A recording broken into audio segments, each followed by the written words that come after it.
Point 9 covers expected value. In many situations, we're concerned with what a long-range outcome will be, and the most typical example would be in gambling. And for example, you might ask, if I play this game long enough, how much should I expect to win on average? So we're not asking how much we're going to win at each individual game. It's just if we play the game over and over and over, what would our average winnings be? That's the expected value of that game.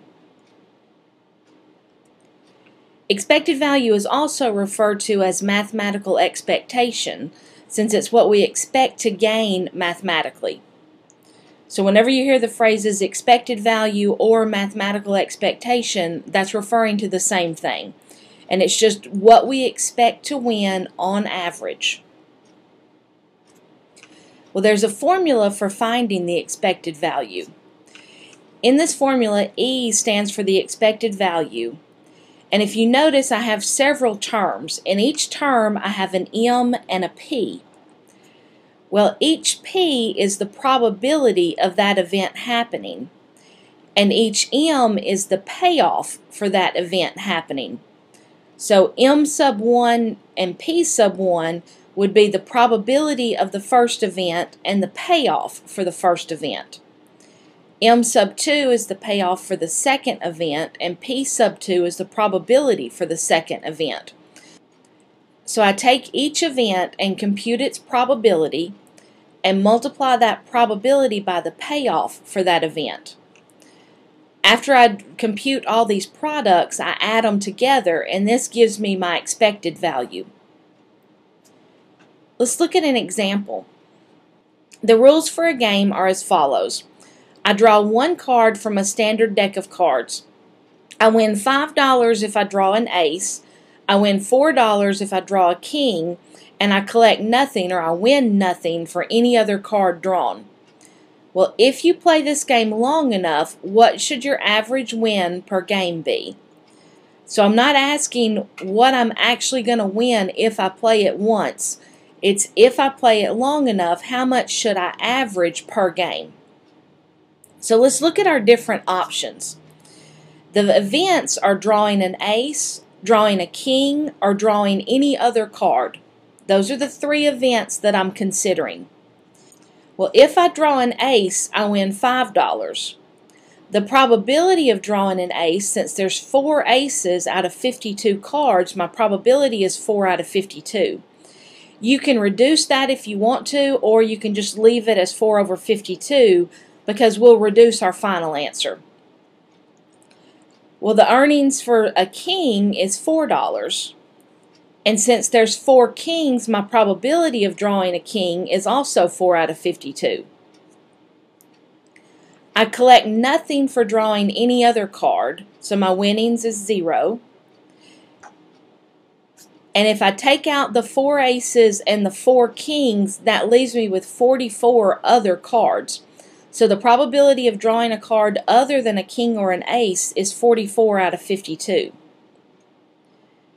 Now I go to my formula. I'm going to multiply each net winnings, or each payoff, times the probability, and then add them together.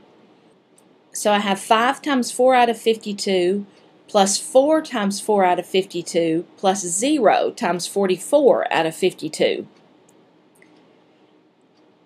If you type this into your calculator, you can type the 4 out of 52 and the 44 out of 52 in as fractions and enter this all as one step. So on our calculator, we're going to say 5 times 4, and then here's your fraction button, AB over C, and then 52, plus 4 times 4 out of 52, and then just for practice, we'll put plus 0 times 44 out of 52. I didn't have to enter that last one because 0 times the 44 out of 52 is just 0. And then I hit equals, and it gives me 9 out of 13. Since my expected value is money, I want this in decimal form. So the button to change fractions to decimals is right over the arrow. So I'm going to hit my second function and then hit my arrow, and that's going to give me the 0.6923. So I get that my expected value is 0.6923 since it's money round to 2 decimal places. So I get the expected value is 69 cents. So I expect to win an average of 69 cents per game. This means that if I play the game long enough, I would expect to get 69 cents per game. It doesn't mean that I'm going to get 69 cents anytime I play. With any single play, I'm either going to win $5 for an ace, $4 for a king, or nothing for the other card. But if I played this game, let's just say for example 100 times, I took my total winnings and divided by 100, it would be close to the 69 cents.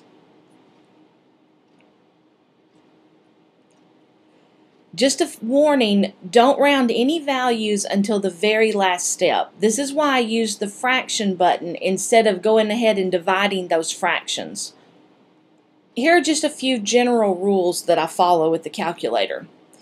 If the denominator is 3 digits or less, I use the fraction button as I showed you in the example. You can also look back over the handout using your calculator for fractions just for extra practice on using the fraction button. So if you entered this problem as I showed you on the calculator, you would get the 0.6923 and that decimal continued. And since it was money, we rounded it to 2 decimal places.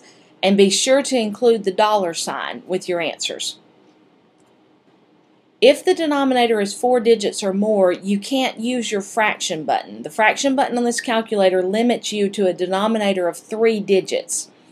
So we would use the parentheses to enter the probability problems.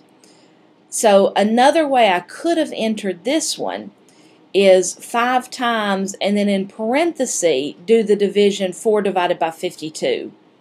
Plus 4 times, in parentheses, 4 divided by 52, and then plus 0 times, parentheses, 4 divided by 52. Let's look at that on the calculator. So on my calculator, I'm going to type 5 times, and then press your parentheses button to open the parentheses.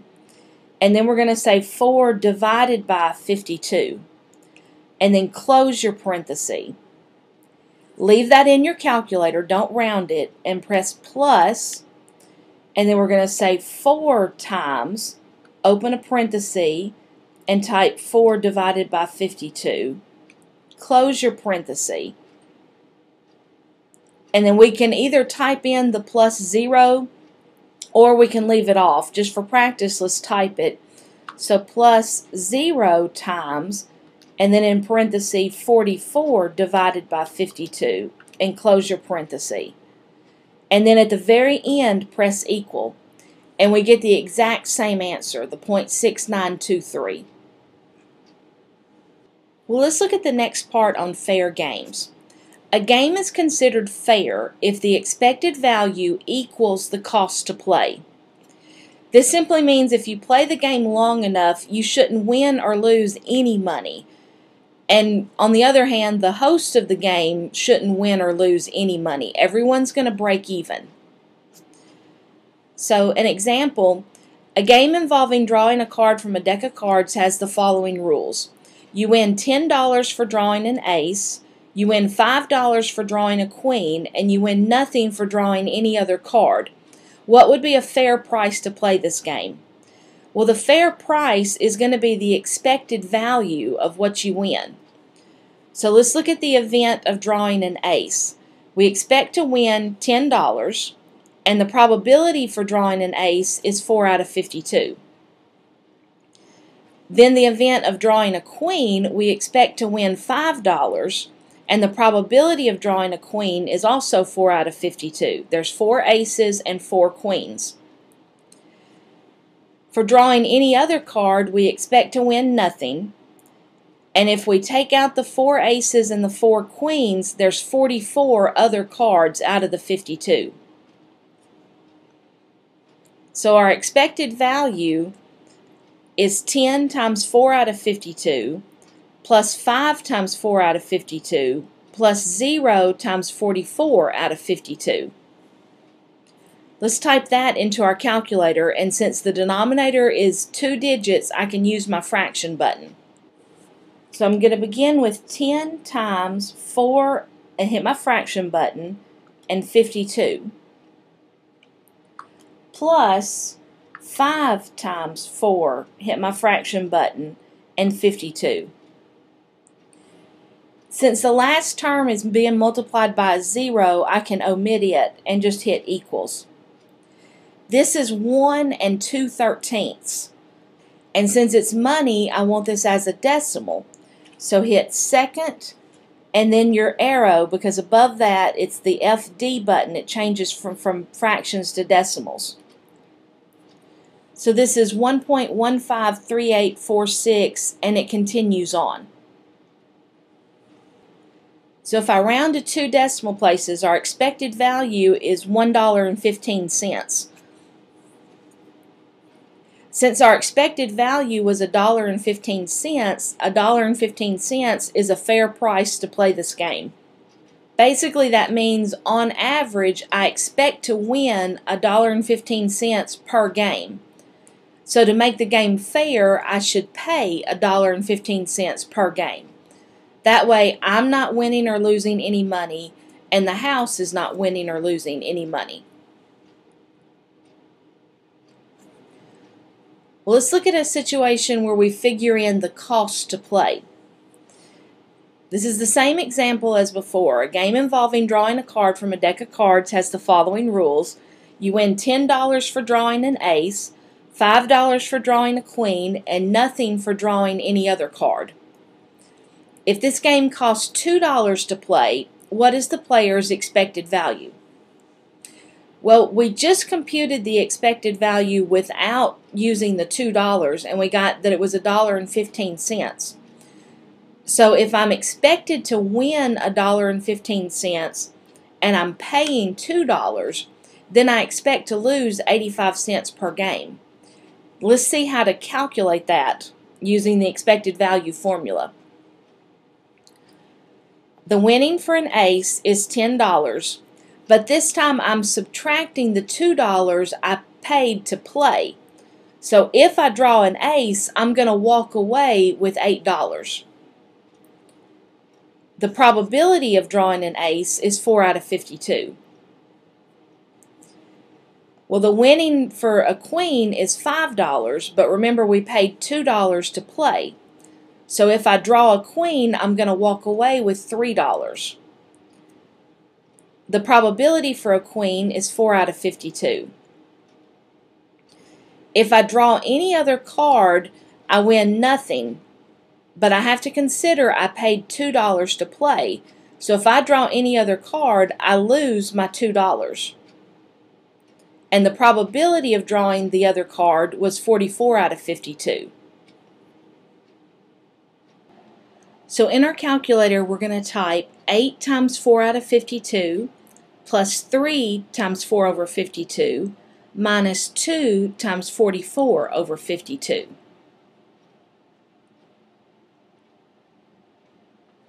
So I have 8 times 4 out of 52 plus 3 times 4 out of 52. And this time minus 2 times the 44 out of 52. I get negative 11/13. If I change this to a fraction, I hit second and then my arrow. That gives me negative 8.461. And that would round to the negative 85 cents we mentioned before. So our expected value is a negative 85 cents. That means the person can expect to lose 85 cents per game.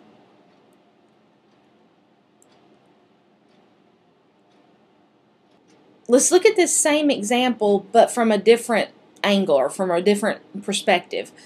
If the game costs $2 to play, what is the house's expected value? So this isn't the expected value for the player, this is the expected value of the person that's hosting the game. So if you're hosting the game and the player draws an ace, you have to pay the player $10, but you're collecting the player's $2 that he paid to play. So you are earning $2, but you're paying out $10, so you're paying out $8. The probability for an ace was 4 out of 52. If the player draws a queen, you're going to collect the player's $2, but you're going to pay them $5. So you're going to be out $3. And the probability for a queen is also 4 out of 52. If the player draws any other card, you're not going to pay them any money, and you're going to collect their $2. So your net profit for them drawing a card other than a queen or an ace is $2, and the probability of that happening is 44 out of 52. When we plug this into our formula, we have -8 times 4 over 52 minus 3 times 4 over 52 plus 2 times 44 over 52. So this is what we're going to type into our calculator.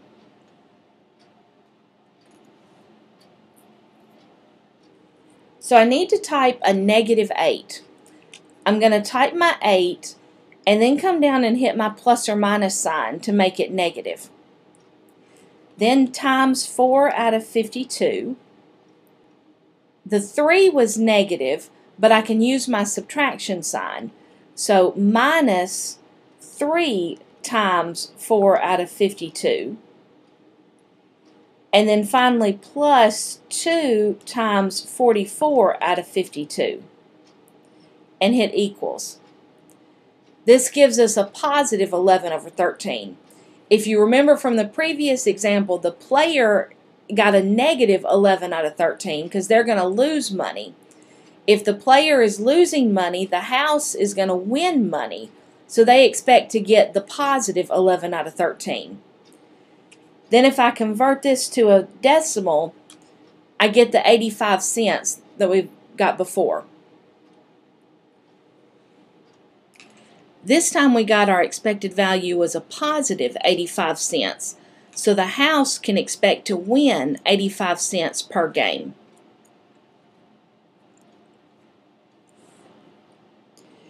Now let's look at some uses of expected value. In business, many companies use expected value as a way to determine a reasonable price for a certain product. And that's what the next several examples involve. So look at the first example. Volunteers for a charity rifle sold 1,000 tickets at $15 each. Tickets are to be drawn at random, and monetary prizes are awarded as followed. We have one prize of $800, two prizes of $500, 5 prizes of $300, and 10 prizes of $100. So let's look at our different options. We could win $800, $500, $300, $100, or we could win nothing. Well, if my ticket is drawn and I win $800, they're going to give me the $800, but remember, I paid $15 for that ticket. So my net winnings is $785. That's the $800 minus the $15. There's one $800 prize. So of those 1,000 raffle tickets sold, one of them will win $800. So my chances of winning the $800 is 1 out of 1,000. Next, I could win $500. Well, if I win the $500, subtract out the $15 that you pay, your net winnings are $485. There are 2 prizes of $500. So 2 of the 1,000 people that bought the ticket will win $500. So my probability of winning $500 is 2 out of 1,000. Next, I could win $300. We'll do 300 minus 15, and my net winnings would be $285. There are 5 prizes of $300. So my chances of winning the $300 is 5 out of 1,000. Next, I could win $100, take out the $15 that I paid for the ticket, and that gives me a net winnings of $85.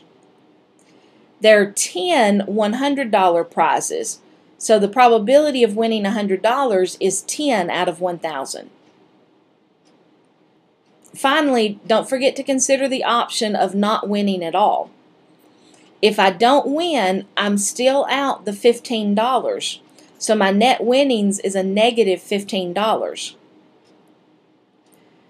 Well, there were a total of 18 prizes. I had the one $800, the two $500, the five $300, and the 10 $100 prizes. So there were 18 chances to win, so that leaves me with 982 chances to lose. 982 tickets sold will not win anything.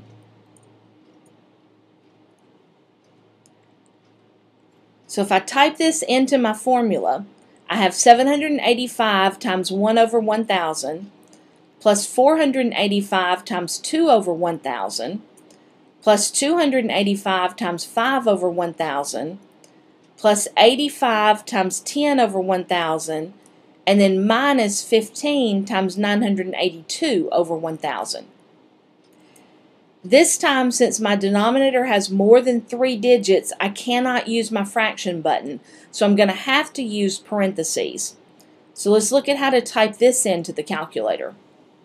So I begin with the 785 times, and then in parentheses put 1 divided by 1,000 and close your parenthesis. Then plus 485 times parenthesis 2 divided by 1,000 and close your parenthesis. Plus 285 times parenthesis 5 divided by 1,000, close your parenthesis, plus 85 times parenthesis 10 divided by 1,000, close your parenthesis, and then finally minus 15 times parenthesis 982 divided by 1,000 and close your parenthesis. And then at the end hit equals. And you get negative 10.7. So I have that my expected value is negative $10.70.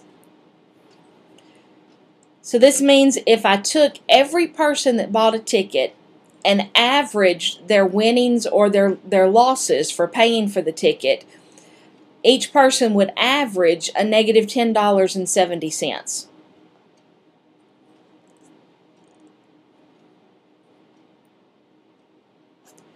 Well, using the previous example, what is the expected value for the people holding the raffle? What does this mean, and is this what really happens? So the expected value for the people holding the raffle would be the opposite of the expected value for the player. If the player expects to lose $10.70, the people holding the raffle would expect to win $10.70 per ticket. This means they can expect to raise $10.70 for each ticket sold.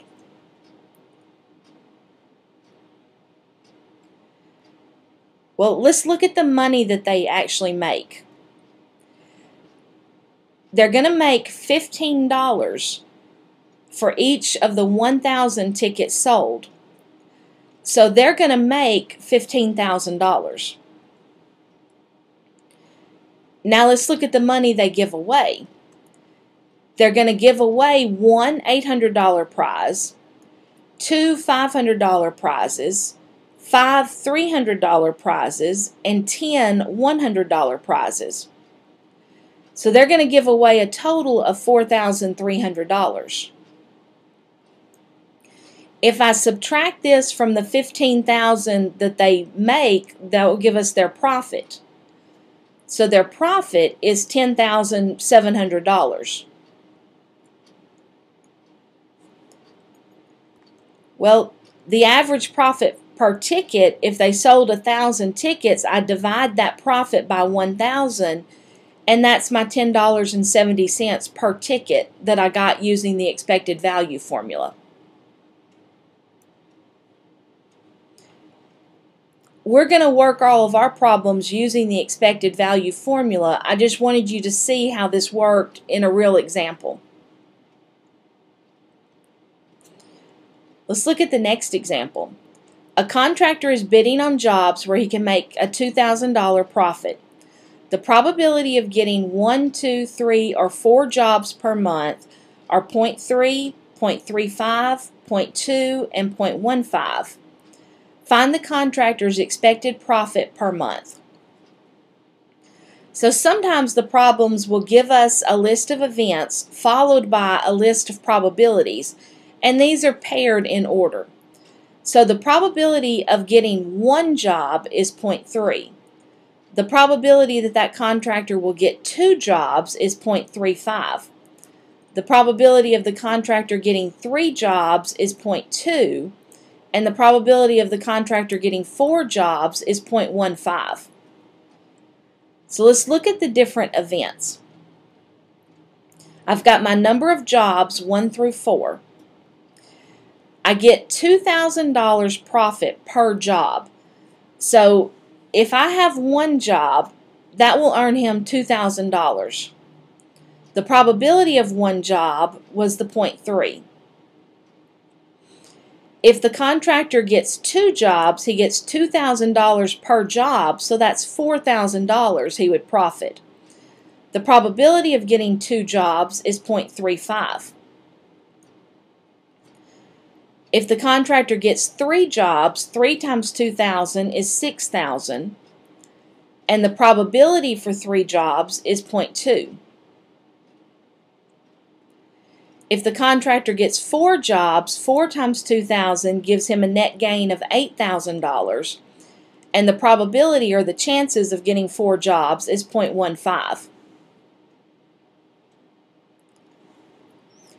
Now if I put this in my formula, I have 2,000 times 0.3 plus 4,000 times 0.35 plus 6,000 times 0.2 plus 8,000 times 0.15. This time I can type that straight into my calculator. I don't have to do the division or the fractions because my probabilities were given as decimals. If you type this into your calculator, you should get 4,400. So the contractor can expect a monthly profit of $4,400.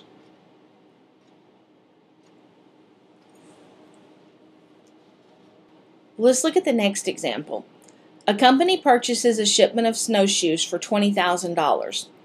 The probabilities that the company will be able to sell them the snowshoes for $16,000, $18,000, $20,000, $22,000, and $24,000 are 0.1, 0.15, 0.2, 0.45, and 0.1, respectively. How much should the company expect to make from the sale of these snowshoes? And if they do indeed make this amount, have they made a profit or are they at a loss? So you can set up a table like we did in the past examples, or you can just multiply each payoff, the $16,000, $18,000, etc., by each probability.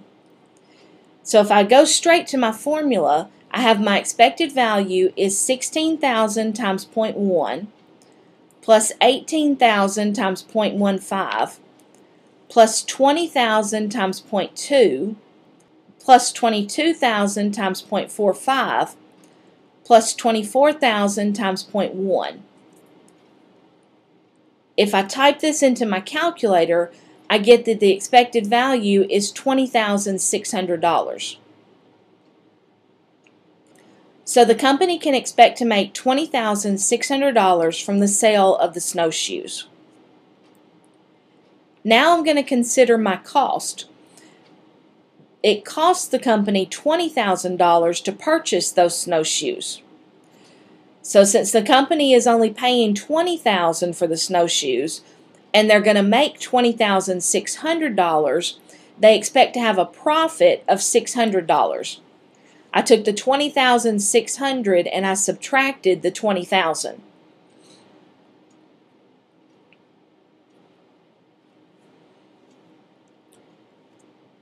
Let's look at the next example. Attendance for a local football team results in the following pattern using the table below. The table also gives the probabilities for a particular weather. On average, how many fans are expected to attend a game? So for each type of weather, very cold, cold, moderate, and warm, I'm given the expected number of people in attendance, and I'm given the probability for having that weather. So I'm going to take my expected people in attendance and use that as my payoff. So basically, if the weather is very cold, the probability is 0.05, and the people expected to attend is 40,000. So if I plug this into my expected value formula, I have 40,000 times 0.05 plus 60,000 times 0.35 plus 70,000 times 0.45 plus 80,000 times 0.15. If you type this into your calculator, you get 66,500. So on average, they can expect about 66,500 fans to attend the game. So that doesn't mean that's the number of fans that are going to attend each game. It means if I took every game for that season and averaged the attendance, the average attendance would be 66,500 or close to that. This is what I can expect the average attendance to be close to. In the next example, an oil company may bid for only one of two contracts for oil drilling in two different locations. If oil is found at location 1, the profit to the company will be $3 million. If no oil is found at location 1, the company will lose $2,500. If oil is found at location 2, the company will profit $4 million. And if no oil is found at location 2, the company's loss will be $500,000. Well, the probability of discovering oil at location 1 is 0.7, and the probability of discovering oil at location 2 is 0.6.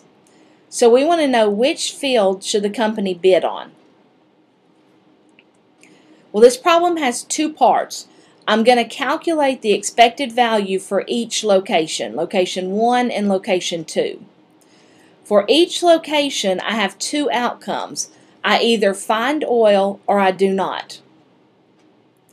So we need to find the expected value for each location to see which is more likely to yield a profit for the company. So let's look at location 1. If I find oil, my profit is $3 million. The probability of finding oil is 0.7.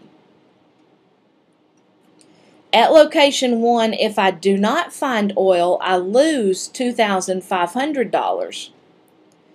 Well, if the probability of finding oil is 0.7, the probability of not finding oil is 0.3. These are complements. My only two options are to find oil or not find oil. So I take 1 minus the 0.7 to get my complement of 0.3. So since the $2,500 would be a loss, be sure to make it negative. My expected value is 3 million times 0.7 plus a negative 250,000 times 0.3. If you don't want to do the plus a negative, you could just subtract the 250,000 times 0.3.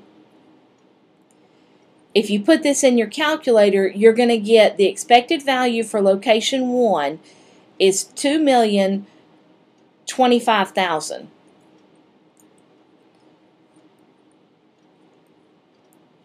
So the company could expect to earn $2,025,000 at location 1. And that's weighing in the possibility of finding oil and the possibility of not finding oil.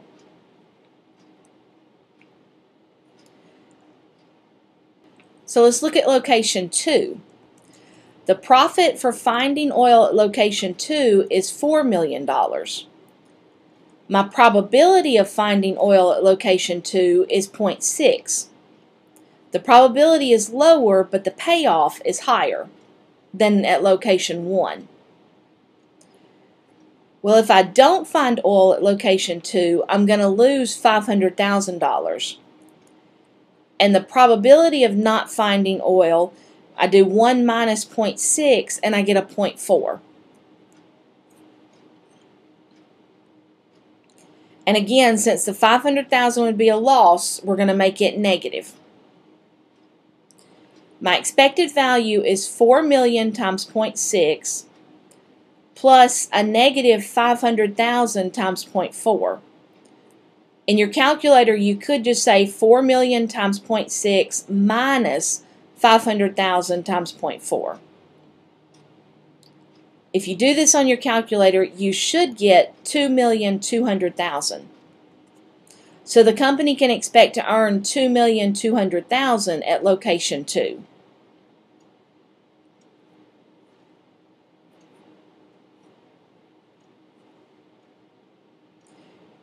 We'll now compare the expected earnings for each location. Since the expected earnings for location 2 were higher, the company should choose location 2.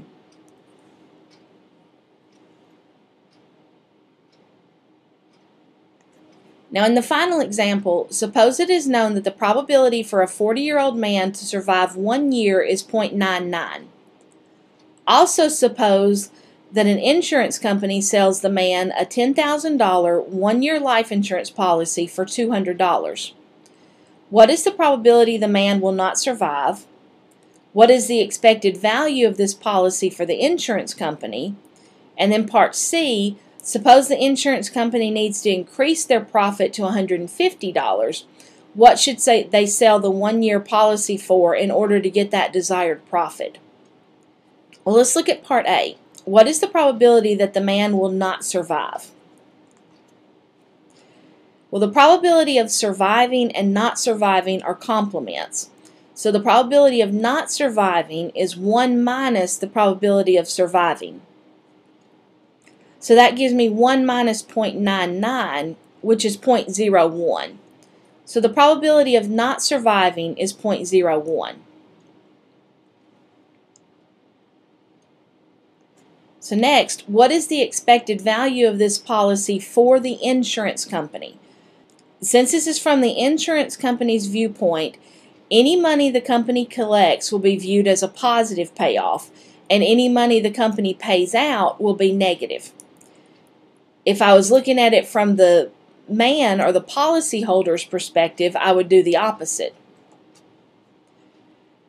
So if the man does not survive, the company is going to pay out $10,000. Since this is a payout, it's negative $10,000 times the 0.01 probability that that man will not survive. If the man does survive, the company will not pay any money and they will collect the $200. So I add the 200 times the probability that the man will survive, which is 0.99. So if I type this into my calculator, this gives me an expected value of 98. So the company can expect to make a $98 profit from the insurance plan. So that means on average, for every man they sell this insurance plan to, they can expect to earn $98.